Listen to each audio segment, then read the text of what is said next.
श्रीमद् भगवद गीता अध्याय 4 श्लोक 9 है ना। हम अध्याय 4 के श्लोक 9 पे आ चुके हैं। और जैसा कि अगर हम श्लोक 9 को जानना चाहते हैं तो उससे पहले हमें श्लोक 8 को समझना होगा। तो श्लोक 8 में हमने क्या समझा था? श्लोक 8 में हमने समझा था कि अवतार कहीं बाहर नहीं होते हैं और भी बहुत सारी चीज़ें हैं जो हमें समझनी होंगी, तभी हम श्लोक 9 को समझ सकते हैं। श्लोक 9 है क्या, पहले ये देख लेते हैं, तब ना हम समझेंगे कि क्या है ना।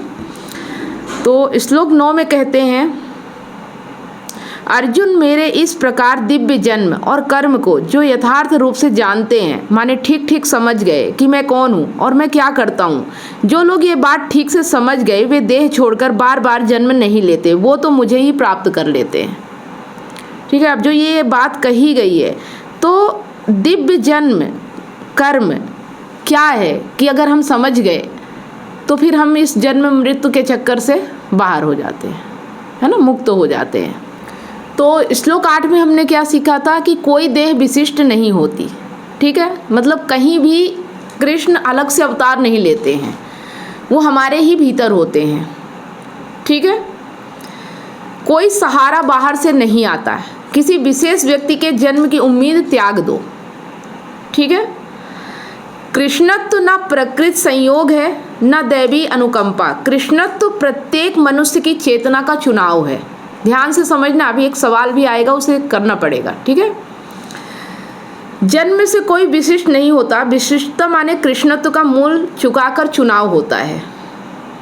ठीक है, जानने का अर्थ होता है पुराने झूठे ज्ञान को नकारना। ये नहीं कि बाहर की चीज़ों को जानना, अपने स्वयं को जानना। आत्मज्ञान की बात यहाँ की जा रही है कि अगर आत्मज्ञान है, मतलब आत्मज्ञान की ओर बढ़ रहे हो और स्वयं को जानना चाहते हो, तो क्या करना है कि जो भी तुमने झूठ अभी तक धारण कर रखा है या झूठ के चलाए चल रहे हो, उन्हें सबको नकार देना है।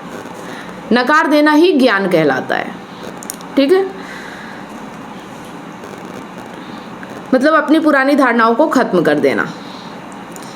कृष्ण के जन्म का क्या अर्थ है? अपने ही अहंकार को काटना कृष्ण का जन्म कहलाता है। तो कृष्ण का जन्म अगर कहीं हो सकता है तो वो है आपकी चेतना, आपके मन के अंदर ही सब है। ठीक है, वहीं पे महाभारत है और वहीं पे कृष्णत्व है, वहीं पे मथुरा, वहीं पे काशी है। ठीक है, अगर ये समझ में आ गया तो फिर वो व्यक्ति हर चीज़ से मुक्त हो जाता है। ठीक है, तो यहाँ पे जो श्लोक 9 है, इसमें हमें जानना क्या क्या है, तो ये समझ लेते हैं कि इसमें हमें जानना है कृष्ण के जन्म का अर्थ क्या है, कृष्ण का कर्म क्या है, और शरीर छोड़ना क्या है, पुनर्जन्म से मुक्ति क्या है। यही यहाँ कहा गया है ना कि जन्म और कर्म को जो यथार्थ रूप से जानते हैं, जो लोग ये बात ठीक ठीक समझ गए, देह छोड़कर बार बार जन्म नहीं लेते, वो तो मुझे ही प्राप्त हो जाते हैं। ठीक है, तो अब सवाल मेरा ये है कि जैसा कि हमने पिछले श्लोक में समझा है और ये सारी बातें मैंने अभी आपको बताई है, तो कृष्ण के जन्म का अर्थ क्या हुआ? जी, कृष्ण के जन्म का अर्थ ये होता है, सीधे सीधे अगर बोला जाए तो कृष्ण माने सत्य, पहली बात। तो हमारे खुद के अंदर से जब ये होने लग, जब हमारे खुद के अंदर से हमारी अज्ञानता दूर होने लग जाती है ना, हम चीज़ों को नकारने लग जाते हैं, या ऐसा होने लग जाता है कि हमारे अंदर से ही धर्म जागृत हो जाता है ना, सत्य जागृत हो जाता है अंदर से ही, है ना। अरे अंदर से तो सबके है, अपने आप थोड़ी जागृत होता है। अंदर तो सबके कृष्णत्व है, अंदर तो सबके दैवीता है, पर हाँ। सब में थोड़ी जागृत होता है। तो जब हम दुखों को देख लेते हैं, दुख को तो हर कोई देखता है, अज्ञानता को देख लेते हैं, अपनी अज्ञानता को भी हर कोई जानता है कि मैं अज्ञानी हूँ, मैं दुखी हूँ। हाँ। लेकिन हर किसी के अंदर तो कृष्णत्व जागृत नहीं होता ना। हाँ। कृष्ण का जन्म क्या है? कृष्ण का जन्म है अहंकार का मिटना। अहंकार की मृत्यु ही कृष्ण का जन्म है। जैसे कि आग होती है ना, धुएं से ढकी होती है, उसी तरह से अहंकार के पीछे ज्ञान होता है। ठीक है, तो अहंकार का मिटना ही, अहंकार की मृत्यु ही कृष्णत्व का जन्म है। सीधी सी बात है ना। इसके बाद कृष्ण का कर्म क्या है? कृष्ण का कर्म वो सब कर्म है जो कि सत्य के लिए किया जाए। सत्य मतलब कृष्ण। देखिए अब यहाँ पे जो बात की गई है अहंकार को मिटाने की, तो जब तक अहंकार रहता है तब तक सकाम कर्म होता है, ठीक है। और जैसे ही अहंकार मिटता है वैसे ही निष्काम कर्म होता है। तो जब इंसान के अंदर कृष्णत्व आता है तो वो निष्कामता आती है, तो निष्काम कर्म ही कृष्ण का कर्म है। मतलब जितने भी हाँ, जो फिर अपने लिए नहीं किए जाते। अहंकार हमेशा अपने लिए कर्म करता है, लेकिन जो कृष्ण होते हैं वो हमेशा दूसरों के लिए कर्म करते हैं, उनका अपना कोई स्वार्थ नहीं होता है, ठीक है।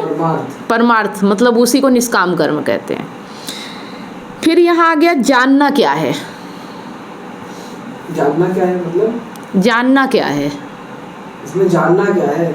जानना क्या है, ज्ञान क्या है, जानना यही है कि हमारे अंदर के जितने भी दुख है या अहंकार है हमारा, है ना, उसको जान लेना। कि देखिए जानने का मतलब होता है कि हमारी जो पुरानी धारणाएं हैं, मतलब झूठा ज्ञान जो हमारे पास है उसे हटाना ही ज्ञान कहलाता है। मतलब उसका नेति कर देना, उसको हटा देना। झूठा ज्ञान जब हम लेके बैठे रहते हैं, दुनिया में बहुत सारा ज्ञान हमारे पास है, बस उस ज्ञान को हटाने को ही सच्चा ज्ञान कहते हैं, उसी को जानना कहते हैं, ठीक है। देखो स्पष्टता होनी चाहिए चीज़ों में, क्लियरिटी होनी चाहिए। बातें तो बहुत सारी हैं लेकिन क्लियर क्या है ये हमें समझना होगा। अगर इस तरह से हम समझ गए तो वास्तव में हम अपने आप को बदल सकते हैं। अब शरीर को छोड़ना क्या है? शरीर को छोड़ना मतलब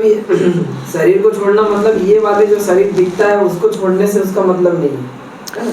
देखिए अभी यहाँ पे भी आप भटके हुए हैं। शरीर को छोड़ने का मतलब होता है कि जब अहंकार मिटता है और आदमी के अंदर कृष्णत्व आता है ना, जब उसे आत्मज्ञान होता है तो फिर वो देह भाव को छोड़ देता है। मतलब देह के भाव को छोड़ देना ही शरीर को छोड़ना कहलाता है। एक अहंकार होता है जो देह भाव में जीता है, जब कृष्णत्व आता है तो वो देह भाव को छोड़ देता है, और इसी को बोलते हैं शरीर को छोड़ना, ठीक है। पुनर्जन्म से मुक्ति क्या है? देखो पुनर्जन्म से मुक्ति का मतलब होता है कि पुनर्जन्म होता किनका है? वृत्तियों का और अहंकार का, है ना। और जब वृत्ति और अहंकार मिट जाते हैं तो पुनर्जन्म का चक्र ही खत्म हो जाता है ना। कृष्ण ही हो जाना क्या है? कृष्ण ही हो जाना मतलब अपने आप को पूरी तरह से, अपने अहंकार को मिटा करके सत्य को समर्पित हो जाना, और सत्य के लिए जो भी काम किया जाए, परमार्थ का काम हो गया, है ना, जितने भी कार्य सत्य के लिए किए जाए बस वही कार्य करना, उसके अलावा कोई भी और कार्य में हाथ नहीं डालना।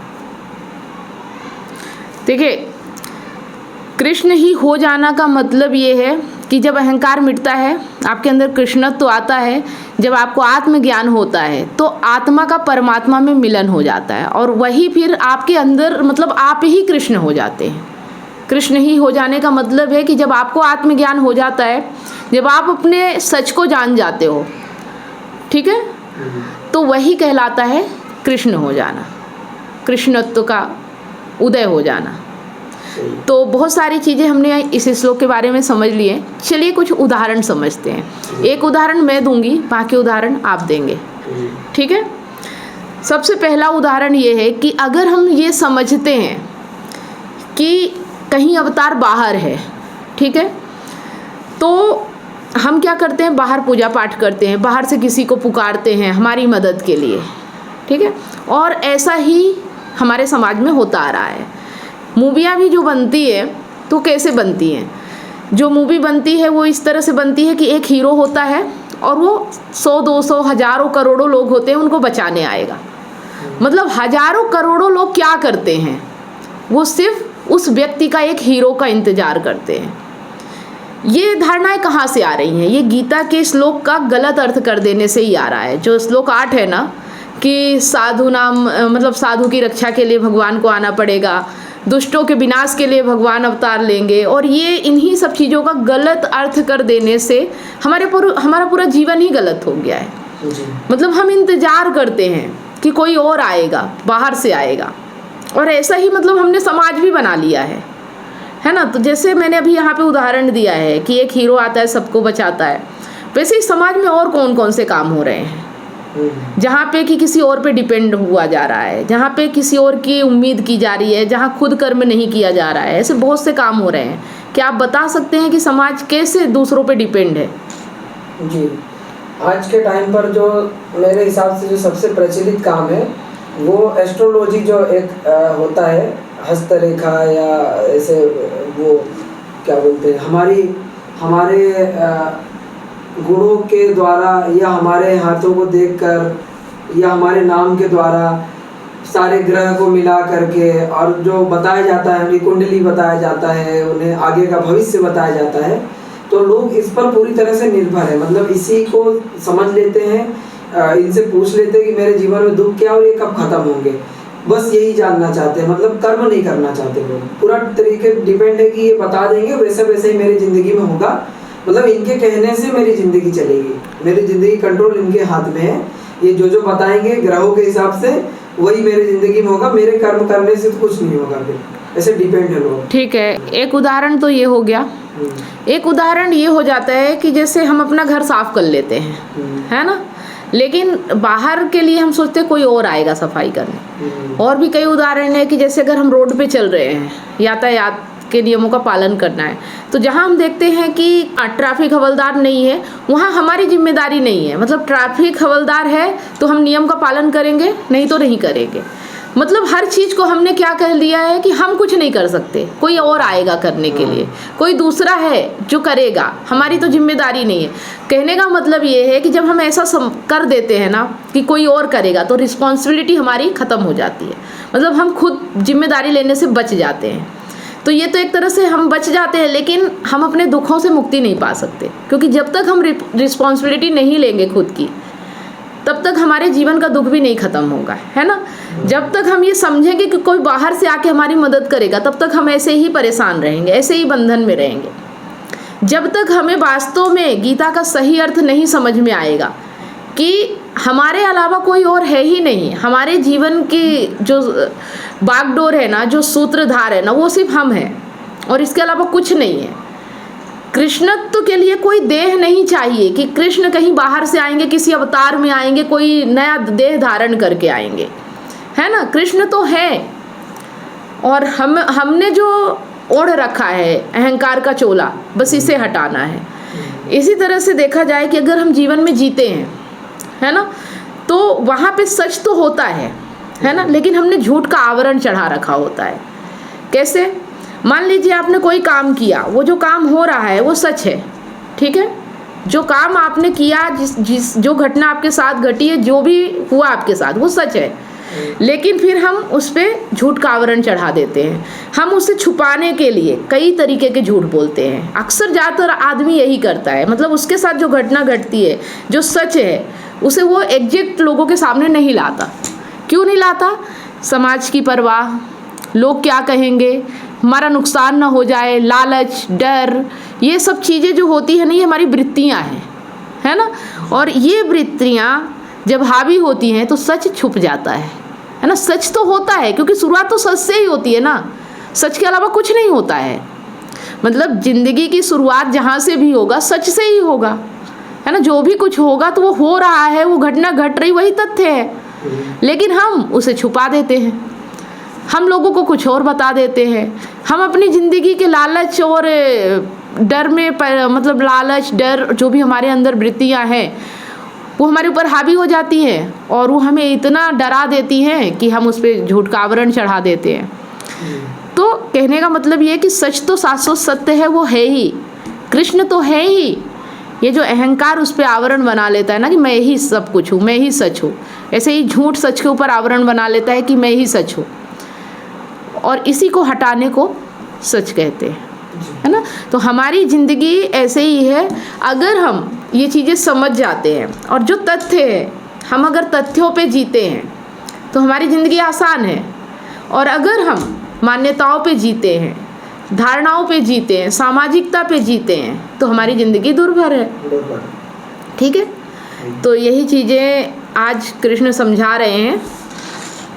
तो यही सब अर्जुन को समझा रहे हैं कि मेरे इस प्रकार के दिव्य जन्म और कर्म को जो यथार्थ रूप से जानते हैं, मतलब अभी अर्जुन उन्हें किस रूप में देख रहे हैं? एक शरीर रूप में देख रहे हैं, एक सखा के रूप में देख रहे हैं, एक मित्र के रूप में देख रहे हैं, एक सारथी के रूप में देख रहे हैं। वो उन्हें नहीं समझ पा रहे कि यही कृष्णत्व है ना। वो कृष्ण को एक शरीर देहधारी समझ रहे हैं। तो समझा रहे हैं कि अगर इस यथार्थ को जान लिया कि मैं ही तुम्हारे भीतर हूँ, मैं ही सब कुछ हूँ, तो तुम्हारा जन्म सफल हो जाता है, जन्म मृत्यु के बंधन से मुक्त हो जाते हो। जो भी ये तुम्हारी परेशानियां हैं, जो भी ये तुम्हारे वृत्तियां हैं, विचार हैं, जो भी ये तुम्हें परेशान कर रहे हैं, इन सब से तुम मुक्त हो जाओगे, है ना। सही। तो समझ में आ गया कि आज का श्लोक क्या कह रहा है और हमें इसे जीवन में कैसे अप्लाई करना है। हमें हमेशा सच के साथ चलना है, और जहाँ भी हमें प्रॉब्लम दिख रही है, जहाँ भी हमारी बाधा है कि इस कारण हम सच के साथ नहीं चल पा रहे, ये हमारा डर होता है ना, इस डर को ख़त्म करना ही वास्तव में कृष्णत्व है। मतलब जहाँ भी आपको डर है और जिसकी भी वजह से आप आवरण चढ़ा रहे हो, उस आवरण को हटाते चलो, यही कृष्णत्व। और सच की ज़िंदगी जीना बहुत आसान है, लेकिन हमारा डर जो हमें सच के साथ जीने नहीं देता। ज़्यादा से ज़्यादा क्या होगा, मृत्यु भी एक सच है, इससे ज़्यादा तो कुछ नहीं होगा ना। सही बात।